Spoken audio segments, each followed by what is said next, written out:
1267મો શબ્દ મિત્રો પરોઠા।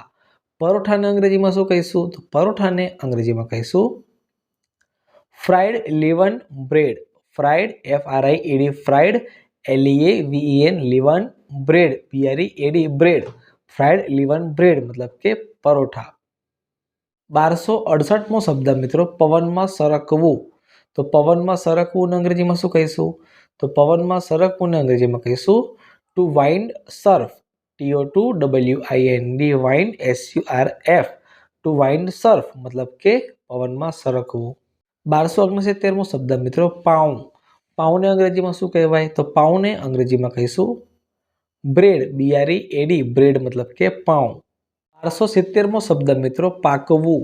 પાકવું અંગ્રેજીમાં શું કહીશું? તો પાકવું અંગ્રેજીમાં કહીશું ટુ રાઇપેન। TO2RIPEN ટુ રાઇપેન मतलब કે પાકવું। 1271મો શબ્દ મિત્રો પાટો। પાટોને અંગ્રેજીમાં શું કહેવાય? તો પાટોને અંગ્રેજીમાં કહીશું બેન્ડેજ BANDAGE બેન્ડેજ मतलब કે પાટો। 1272મો શબ્દ મિત્રો પાણીની રમતો। પાણીની રમતોને અંગ્રેજીમાં કઈ રીતે બોલાય? તો પાણીની રમતોને અંગ્રેજીમાં કહીશું water sport WATERSPORTS water sports मतलब કે પાણીની રમતો। 1273મો શબ્દ મિત્રો ભજીયા।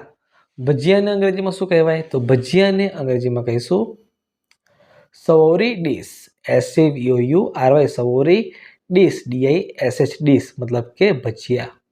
1274મો શબ્દ મિત્રો પાતળું। પાતળુંને અંગ્રેજીમાં શું કહીશું? તો પાતળુંને અંગ્રેજીમાં કહીશું સ્લિમ SLIM સ્લિમ मतलब કે પાતળું। 1275મો શબ્દ મિત્રો પાપડ। પાપડને અંગ્રેજીમાં શું કહેવાય? તો પાપડને અંગ્રેજીમાં કહીશું પપાડમ PAPADUM પપાડમ मतलब કે પાપડ। 1276મો શબ્દ મિત્રો પાલક। પાલકને અંગ્રેજીમાં શું કહેવાય? તો પાલકને અંગ્રેજીમાં કહીશું સ્પિનચ। સ્પિનચ मतलब કે પાલક, જેનું આપણે શાક બનાવીને ખાઈ શકીએ છીએ એ પાલકની શાક બને, પરાઠા પણ આપણે બનાવીને ખાતા હોઈએ છીએ એ પાલકને અંગ્રેજીમાં સ્પિનચ કહેવાય। 1277મો શબ્દ મિત્રો પીઠ। પીઠને અંગ્રેજીમાં શું કહીશું? તો પીઠને અંગ્રેજીમાં કહીશું બેક BACK બેક मतलब કે પીઠ। 1278મો શબ્દ મિત્રો પીવું। પીવુંને અંગ્રેજીમાં શું કહેવાય? તો પીવુંને અંગ્રેજીમાં કહીશું ડ્રિંક DRINK ડ્રિંક मतलब કે પીવું। 1279મો શબ્દ મિત્રો પીપી।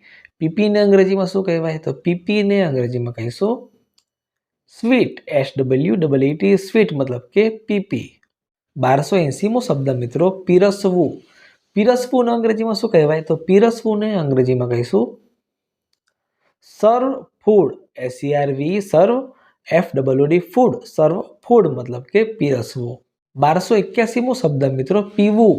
પીવુંને અંગ્રેજીમાં શું કહેવાય? તો પીવુંને અંગ્રેજીમાં કહીશું two drink TO2DRINK two drink मतलब કે પીવું।